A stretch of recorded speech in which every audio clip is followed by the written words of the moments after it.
back now, going west on the dreaded Highway 401 in Toronto, Ontario. And I waited specifically till 10 o'clock to start driving from the eastern suburb west, and the traffic is still jammed.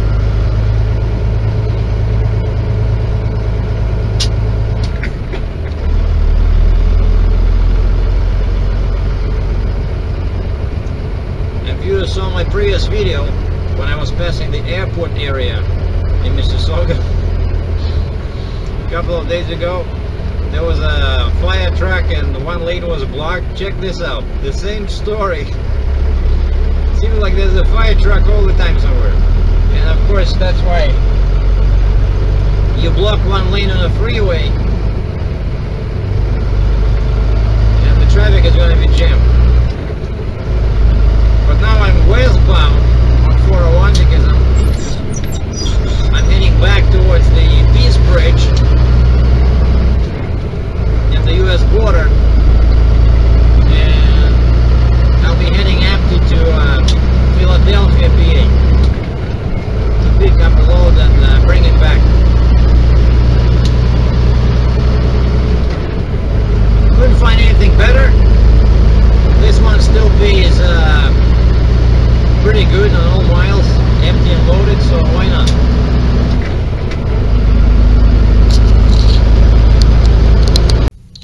Now you see this Dodge Hemi 5.7 liter pickup truck right in front of me. I parked here. This is a shopping center in Hamilton, Ontario, and I went into that Sobeys, very nice store, you know, grocery store, to get something, and there was like a couple of spots empty in front of me, right? And as I was just passing, you know, walking by, a girl swung in and parked her truck right in front of me. If you remember, the same thing happened to me in what was it, Sauk Center,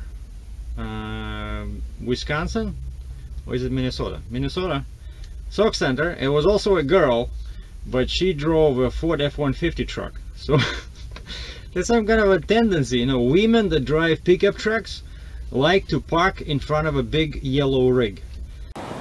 Well, July 20th, 2013. It's a very sad day for Sergei DRATCHEV. Do you have any idea what this is? It looks so peaceful, right? It's like no harm done. Let's look at the sticker. What does it say? Tarp, 16 by 24. Jesus. So basically, I had to throw in the towel and buy at least one tarp.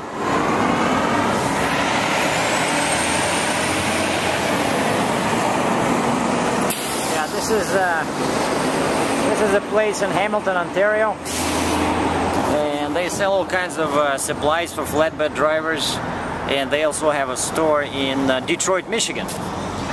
So the price was pretty good. It's like I think it's $250. I could probably find it a bit cheaper in US, but I don't have time. I have to be in Philadelphia, PA tomorrow, and I'm picking up 3 coils. And they are 4 feet tall, 4 feet long, so this should be enough, right? And I got a box of bungee cords. So basically, after tax, $300. So what do? I cannot afford to lose any more loads. Now, together with the tarp, I also bought some straps, and they come like this in a box. And check this out. They are packed so nicely, you know. And why I opened them is because I'm basically getting ready to pick up my coils, and I got out my hammer and I prepared to bend the hooks, because before, when you got, you know, straps, this part here was always sticking out and it would cut the tarp, you know, once you install them.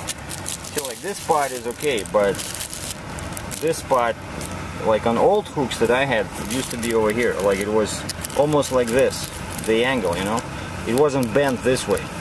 So when I open the box and I see they're all bent, beautiful. so I don't have to do any more stuff. But out of curiosity, there was this little instructions. Read instructions before use. Instructions to use bungee cords. Now they give you some good advice here actually, because I told you guys I almost lost an eye a couple of times, so now I always wear safety glasses, and that's what they say here. When pulling strap over the load, always wear eye protection. Keep both feet firmly on the ground. Keep other vulnerable body parts away from the potential rebound path. Jesus, you know, how strong are these bungee cords? What did I buy?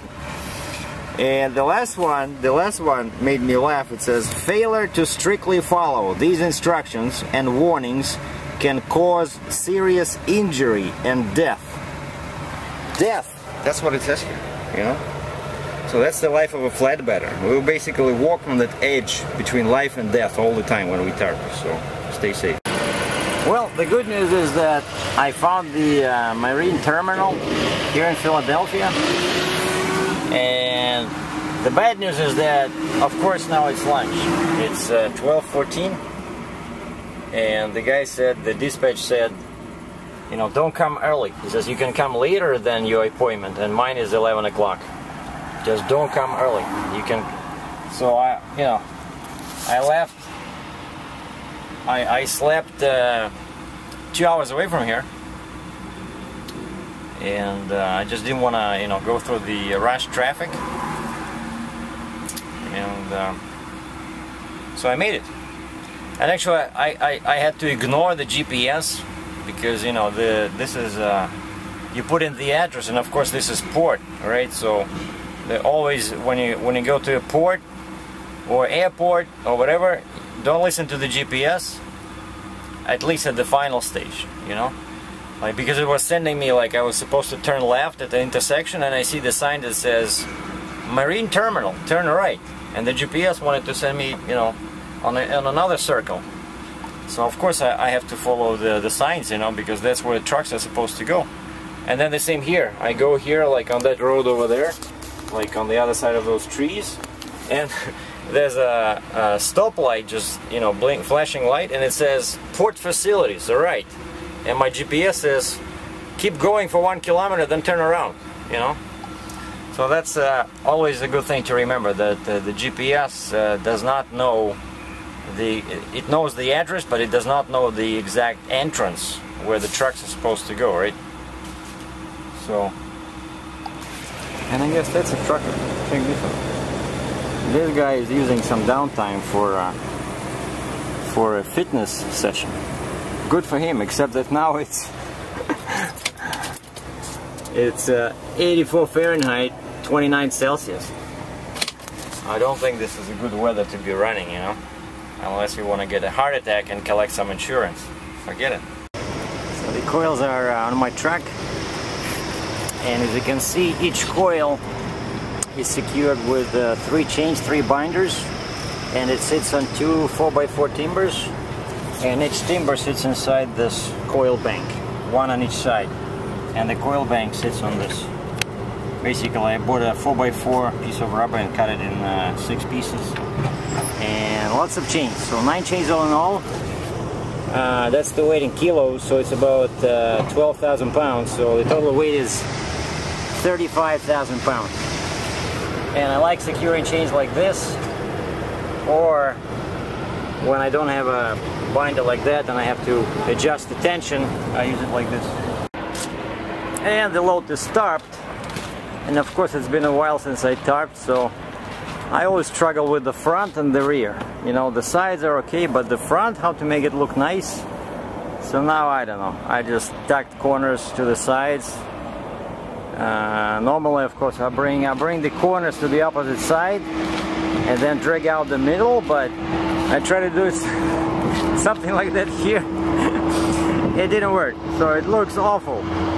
I admit, it's kind of stupid, but, and I have these holes here, so, you know, I don't know what's gonna happen with the wind blowing this way, you know, because it's not a very good idea when you have this the wind is gonna blow and it's gonna probably go inside. And that's why I have this bungee cord. This plays a very critical role, because if it starts ballooning in the back there, this thing will keep everything together, and it's really strong, as you can see, almost brand new. So, well, spent whole day here at this terminal. Time to hit the road, but today's Friday, so there's no rush, because now it's actually rush hour traffic. And I tricked my GPS into sending me on a bypass. It wanted me to go through the downtown again, which is totally unacceptable at 5:06 p.m. on Friday. So I tricked it like this, you know, made it avoid 676. Now I'm going on 95 south, and then that's how I wanna see. And then I'm catching, this is 476. Kind of like a bypass. See, I'm now here near the river, and then I go around. So the GPS wanted me to go like through downtown like this, and that's how I came in the morning. Not morning, it was 12 o'clock, and it was still stop and go traffic, you know. So I always try to use, you know, a bypass if it's available, especially when I'm loaded and I have to watch, you know, the distance and my speed, and it's hard to brake, you know. Anyway, onwards. And this is 476, the bypass. I thought I was so smart. Decided to beat the traffic, and the time now is 5:30 p.m. on Friday, June 21st, 2013.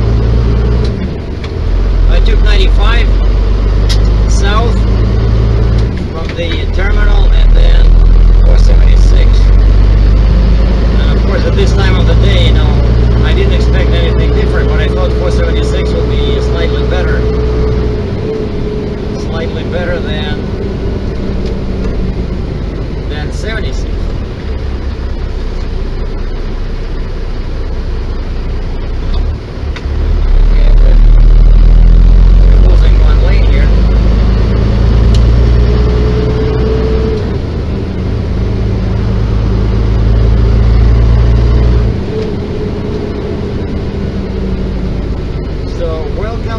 Stop and go traffic.